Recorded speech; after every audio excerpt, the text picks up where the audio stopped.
El ple de l'Ajuntament de Vilafant aprova l'externalització de la neteja de l'Institut a l'empresa encarregada de coordinar aquest servei a totes les dependències municipals. El ple va aprovar aquesta amortització de 2 llocs de treballs i l'externalització per aconseguir un estalvi econòmic. Després, a posteriori, a mesura que vam anar augmentant els barracons, les hores de neteja cada vegada van anar augmentant fins al punt que el curs passat hi havia la dedicació de 2 persones a jornada completa a l'institut. És evident que com que no és un servei propi, hem considerat que era millor amortitzar aquestes 2 places. Si fos un servei propi, evidentment no tindria aquest plantejament, ja no es faria. Aquest punt és el que ha generat més debat en aquesta sessió del mes de maig, ja que es va posar sobre la taula alguna de les queixes de les dones de la neteja, que amb aquest canvi han hagut de reajustar les tasques i els seus horaris. Des del grup de Convergència es va criticar les formes i es va posar en dubte el fet que s'hagués adjudicat l'externalització a la mateixa empresa que coordina els serveis de neteja.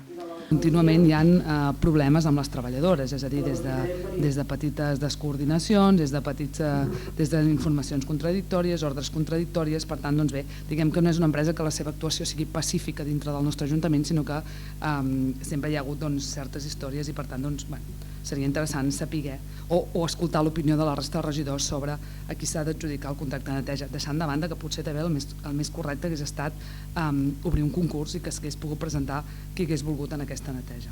Sobre el debat al voltant del personal de neteja, l'alcaldessa va assegurar que s'estava treballant en els ajustos dels horaris.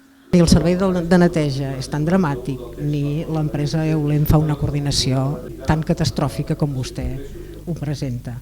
És evident que de no tenir coordinació a tenir una persona que organitza el servei, la gent té resistència i els canvis sempre costen d'adaptar-se, i és evident que a vegades alguna de les maneres com es trasllada la informació potser no agrada el que els rep. Però dit això, s'han intentat resoldre totes les incidències que hi ha hagut. El moment més tens de la sessió va ser quan l'alcaldessa va preguntar a la regidora de Convergència i Unió què tenia amb l'empresa de neteja. Sé que té amb aquesta empresa el mateix li podria dir jo a vostè. Entenc que aquí un per un cantó i l'altre per l'altre. Per tant, entenc que ni jo hi tinc res ni vostè tampoc. Va passar un concurs públic i per tant, com vostè sap, doncs si jo no hi tinc res, vostè tampoc, suposo.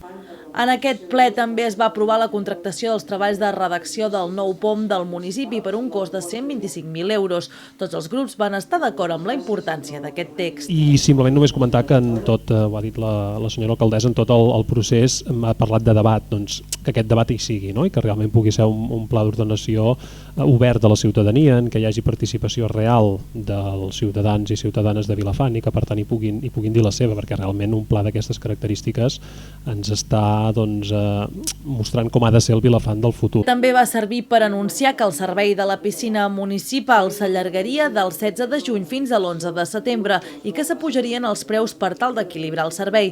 Per contra, es presenten diferents paquets de bonificacions i es dinamitzarà aquest equipament. El que es busca és bàsicament l'abonament i el servei als veïns de Vilafant, perquè si veieu l'increment més alt podria ser en els tiquets del visitant o del banyista forani.